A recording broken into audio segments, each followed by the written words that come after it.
Assalamualaikum warahmatullahi wabarakatuh. Perkenalkan, nama saya Diki Kumasezega. Perkenalkan, saya Ridho Farhansa. Saya Siti Haifah. Saya Sitania Mareta. Saya Siti Juariat. Kami dari kelompok 4 akan mempresentasikan tentang materi merumuskan visi dan misi. Sebelum kita masuk ke pembahasan, saya ingin menjelaskan bahwa dalam menyusun materi presentasi ini, kami menggunakan 5 jurnal internasional sebagai sumber referensi seperti yang tertera di layar.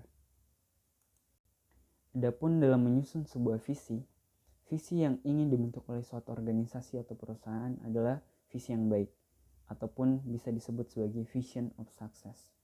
Visi yang baik adalah deskripsi tentang apa yang ingin dicapai oleh organisasi setelah organisasi atau perusahaan tersebut mengimplementasikan strateginya dan mencapai potensi sepenuhnya. Di sini saya akan menjelaskan tentang 2 unsur utama visi dan 4 komponen dalam menyusun visi. 2 unsur utama visi yang pertama ada ideologi inti. Ideologi inti ialah menunjukkan posisi dan eksistensi, menunjukkan identitas paling penting, menunjukkan karakter abadi sebuah organisasi, dan terdiri dari 2 unsur, yaitu nilai inti dan tujuan inti. Nilai inti ialah sistem yang mengarahkan ajaran dan prinsip.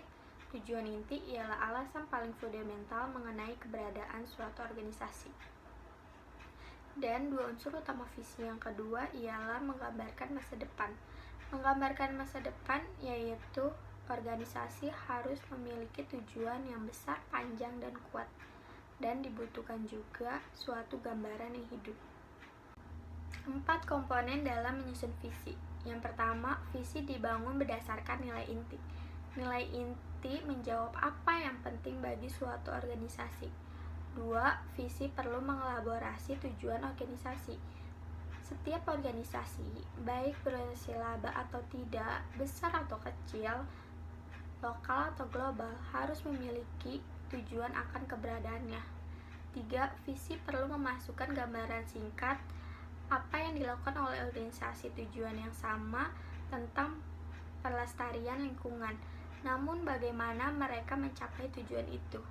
Dan 4. Visi perlu merumuskan sasaran umum. Saya akan menjelaskan tentang misi. Misi di sini terbagi menjadi 3. Yang pertama, suatu pernyataan tentang apa yang dilakukan oleh berbagai unit organisasi dan apa yang mereka harapkan untuk mencapai visi organisasi. Yang kedua, pertanyaan misi bersifat eksternal, fokus pada pasar dan pelanggan, dan memprinsipikasikan pada usaha tertentu. Yang ketiga, organisasi dibedakan berdasarkan misinya, yaitu berorientasi laba atau nirlaba. Jenis organisasi berdasarkan misi yaitu ada 4. Yang pertama, organisasi Commonwealth. Yang kedua, berorientasi laba. Yang ketiga, asosiasi. Dan yang keempat, organisasi jasa. Contoh dari organisasi laba adalah bank, perusahaan-perusahaan swasta yang bertujuan mencapai laba dan hasil usahanya. Selanjutnya, contoh dari organisasi jasa. Jasa di bidang properti adalah Bumi Serpong Damai Tbk dan Lipo Karawaci Tbk. Jasa di bidang transportasi, infrastruktur dan utilitas yaitu Garuda Indonesia Persero dan Jasa Marga Persero Tbk. Jasa di bidang keuangan adalah Bank Sentral Asia dan Bank Danamon. Jasa di bidang investasi adalah Global Teleshop dan Hero Supermarket. Latar belakang menyusun visi dan misi. Di antaranya, setiap perusahaan punya tujuan yang ingin dicapai. Visi dan misi menjadi dasar strategi yang kemudian dijabarkan dalam bentuk program-program atau aktivitas perusahaan.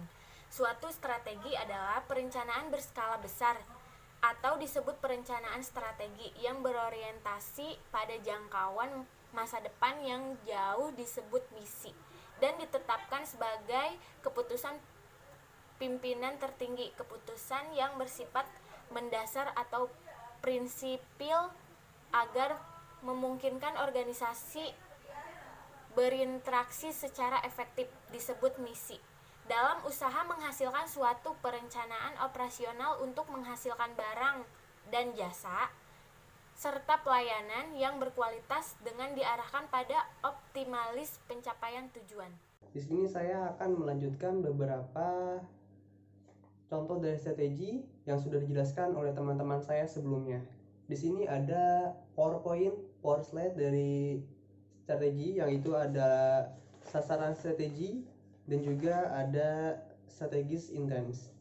Saya akan menjelaskan dari strategis intent terlebih dahulu, di mana strategis intent tersebut adalah merupakan penggambaran suatu sikap yang agresif dalam menjalankan strategi yang tidak menjadi bagian dari visi, misi, tujuan, dan juga sasaran dari suatu perusahaan.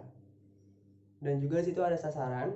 Sasaran saya ambil kesimpulan bahwa sasaran tersebut merupakan target kunci dari suatu perusahaan untuk mengembangkan potensi atau labanya. Sasaran ini merupakan suatu motivasi bagi seseorang untuk menggapai suatu tujuannya agar lebih mengembangkan lagi sayapnya untuk organisasi tersebut. Saya lanjutkan untuk sasaran organisasi. Di situ ada inovasi, ada pengukur fiskal dan keuangan, juga ada produktivitas, ada profitabilitas, ada juga kinerja dan sikap pekerja. Di situ juga ada kinerja, manajemen dan juga pengembangan, ada market standing, dan juga terakhir ada tanggung jawab sosial. Saya akan menjelaskan satu persatu. Di sini ada inovasi. Inovasi menurut saya dan untuk organisasi adalah cara baru dalam pengaturan kerja dan dilakukan untuk mendorong atau untuk promosi keunggulan suatu kompetitif. Di mana inovasi ini penting di dalam suatu organisasi karena marketplace, tujuan pasaran kita itu pasti akan bosan dengan suatu produk yang itu saja.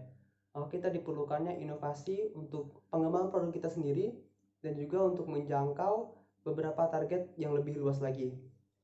Di situ ada pengukuran fiskal dan keuangan, yaitu yang dapat menciptakan sekuens utang dan definisi sedemikian rupa dari penerimaan dan keluaran sama. Jadi pengukuran fiskal dan keuangan ini merupakan suatu hal penting juga di dalam suatu organisasi, di mana di situ dia yang menciptakan sekuens utang dan juga definisi yang sedemikian rupa sehingga menghasilkan hal yang sama. Jadi tidak ada rugi untuk suatu organisasi, namun mereka mengambil keuntungan seperti itu. Dan juga ada produktivitas, yaitu adalah hasil yang didapat dari produksi. Produktivitas biasanya dihitung sebagai indeks dan rasio antara output dengan input. Terus ada profitabilitas. Profitabilitas merupakan kemampuan perusahaan untuk dapat mengambil laba dalam periode tertentu. Jadi profitabilitas ini penting sekali karena itu adalah merupakan laba bagi suatu organisasi. Untuk menjalankan suatu organisasi juga memerlukan beberapa uang yang akan disalurkan. Disalurkan itu untuk diolah kembali untuk menjadi hasil yang lebih dari sebelumnya. Terus ada kinerja dan sikap pekerja. Kinerja dan sikap pekerja itu sangat diperlukan sekali. Jika kinerja suatu seseorang tidak baik, maka hasil yang didapat pun menjadi tidak baik sepertinya. Maka dari itu, kinerja dan sikap pekerja itu harus dijunjung tinggi dengan lebih giat, disiplin, dan lebih memperhatikan norma-norma yang berlaku di dalam suatu organisasi. Ada juga kinerja manajer dan pengembangan. Itu merupakan kegiatan monitoring apa sih tujuan organisasi, apa tujuan organisasi tersebut tercapai atau tidak, dan untuk konsistensi dengan cara efektif dan efisien. Jadi kinerja manajer dan pengembangan ini adalah untuk memonitoring, untuk memantau apa tujuan organisasi tersebut sudah tercapai atau belum, udah konsistenkah dia, sudah efisienkah dia, atau sudah efektifkah dia, seperti itu. Dan juga ada market standing. Market standing merupakan presentasi dari produk suatu perusahaan yang terjual terhadap besar pasar dari produk tersebut. Biasanya market standing ini diperbesar dengan melakukan promosi di berbagai wilayah, di berbagai tempat, bisa juga melakukan dengan iklan. Market standing ini merupakan tujuan juga dari organisasi karena kita mengincar market untuk lebih membesarkan nama dari organisasi ataupun perusahaan kita tersendiri gitu. Terus yang terakhir adalah tanggung jawab sosial. Dalam suatu pekerjaan kita harus mempunyai tanggung jawab, di mana tanggung jawab ini merupakan suatu kebijakan atau suatu wibawa kita dalam melakukan suatu pekerjaan. Tanggung jawab ini sangat perlu ada di dalam diri kita. Kita sebagai manusia biasa, kita sebagai pelaku organisasi, kita harus mempunyai tanggung jawab yang lebih atas barang yang kita bawa, atas organisasi yang telah kita dirikan atau perusahaan yang telah kita dirikan. Pada slide ini kita bisa melihat bagian yang menunjukkan hubungan antara visi dan tujuan organisasi perusahaan. Jadi pada bagian ini kita bisa melihat bahwa visi berada di posisi paling bawah, yang menjadi dasar atas terbentuknya suatu perusahaan dan yang mendasari tujuan dari perusahaan tersebut. Kemudian diikuti oleh misi, yaitu implementasi dari pencapaian visi perusahaan, yang nantinya tujuan dari kedua hal ini, yaitu visi dan misi, adalah pada pencapaian sasaran perusahaan. Di sini saya akan menjelaskan tentang tujuan strategi. Tujuan mengarahkan organisasi ke arah yang diinginkan dalam batasan SWOT perusahaan dalam perspektif arah strategi. Tujuan mencakup atribut yang dilihat, indeks untuk mengukur kemajuan, target atau hambatan, dan kerangka waktu untuk bisa mencapai target atau mengatasi masalah. 3 tingkatan tujuan yaitu strategik, menengah, dan operasional. Dan kesimpulannya, formulasi strategi visi amatlah penting sebagai arah strategi dan pedoman melaksanakan strategi yang diformulasikan. Visi yang baik didefinisikan sebagai deskripsi tentang apa yang ingin dicapai oleh organisasi setelah organisasi tersebut mengimplementasikan strateginya dan mencapai potensi sepenuhnya. Bryson 1995. Visi yang terumuskan dengan baik setidaknya harus memiliki 2 unsur utama, yaitu ideologi inti dan membayangkan masa depan. Sekian dari kelompok kami, kurang lebihnya mohon maaf. Wassalamualaikum warahmatullahi wabarakatuh.